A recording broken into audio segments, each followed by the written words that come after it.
Hi hello ಎಲ್ರಿಗೂ ನಮಸ್ಕಾರ. Welcome back to my YouTube channel with another travel video. ಹೇಗಿದ್ದೀರಾ ಎಲ್ಲರೂ? ಐ ಹೋಪ್ ಎಲ್ಲರೂ ಚೆನ್ನಾಗಿದ್ದೀರಾ. ನಾನಿವತ್ತು ಟಿಪ್ಪು ಸುಲ್ತಾನ್ ಸಮ್ಮರ್ ಪ್ಯಾಲೇಸ್ ಶ್ರೀರಂಗಪಟ್ಟಣಕ್ಕೆ ಬಂದಿದ್ದೀನಿ. ಇದು ಬೆಂಗಳೂರಿನಿಂದ 127 ಕಿಲೋಮೀಟರ್ ದೂರದಲ್ಲಿದೆ ಹಾಗೂ ಮೈಸೂರಿನಿಂದ 14 ಕಿಲೋಮೀಟರ್. ಈ ಟಿಪ್ಪು ಸುಲ್ತಾನ್ ಸಮ್ಮರ್ ಪ್ಯಾಲೇಸ್ನ ದರಿಯಾ ದೌಲತ್ ಬಾಗ್ ಹಾಗೂ garden of the C of wealth ಅಂತ ಕರೀತಾರೆ. ಇದನ್ನ ಟಿಪ್ಪು ಸುಲ್ತಾನ್ ಅವರು ಸಮ್ಮರ್ ರಿಟ್ರೀಟ್ ಆಗಿ ಯೂಸ್ ಮಾಡ್ತಾ ಇದ್ರು. ಹಾಗೂ ಈ ಪ್ಯಾಲೇಸ್ ನ ಟೀಕುಡ್ ಇಂಡೋ ಸಾರ್ಸನಿಕ್ ಅಥವಾ ಇಸ್ಲಾಮಿಕ್ ಆರ್ಕಿಟೆಕ್ಚರ್ ಅಲ್ಲಿ ಕಟ್ಟಿದ್ದಾರೆ.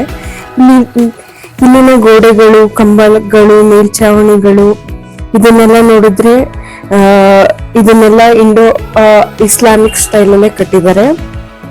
ಈ ಪ್ಯಾಲೇಸ್ ನ ಶುರು ಮಾಡಿದ್ದು ಹೈದರಾಲಿ ಆದ್ರೆ ಇದನ್ನ ಕಂಪ್ಲೀಟ್ ಮಾಡಿದ್ದು ಟಿಪ್ಪು ಸುಲ್ತಾನ್ ಅವರು 1784ರಲ್ಲಿ. ಈ ವಿಡಿಯೋದಲ್ಲಿ ನೀವು ನೋಡ್ತಾ ಇರೋ ವಾಲ್ ಪೇಂಟಿಂಗ್ಸ್ ಟಿಪ್ಪು ಸುಲ್ತಾನ್ ಮತ್ತು ಹೈದರಾಲಿ ಬ್ರಿಟಿಷರ ಜೊತೆ ಯುದ್ಧ ಗೆದ್ದಿರೋದನ್ನ ಚಿತ್ರಣ ಮಾಡಿದ್ದಾರೆ. ಲೆಫ್ಟ್ ವಿಂಗ್ ಅಲ್ಲಿರೋದು ಹೈದರಾಲಿ ಮತ್ತು ಟಿಪ್ಪು ಸುಲ್ತಾನ್ ಆದ್ರೆ ರೈಟ್ ವಿಂಗ್ ಅಲ್ಲಿರೋದು ಕಲೋನಿಯಲ್ ವ್ಯಾಲಿ ಇಂಗ್ಲಿಷ್ ಸೈನ್ಯದೊಂದಿಗೆ. ಈ ಪೇಂಟಿಂಗ್ಸ್ ಆಂಗ್ಲೋ ಮೈಸೂರ್ ವಾರ್ ಸ್ಟೋರಿನ ನರೇಟ್ ಮಾಡುತ್ತೆ. ನೀವಿಲ್ಲಿ ಕೆಲವು ಖಡ್ಗಗಳು, ಪೇಂಟಿಂಗ್ಸ್ ಮತ್ತು ವಸ್ತ್ರಗಳನ್ನ ನೋಡ್ಬೋದು.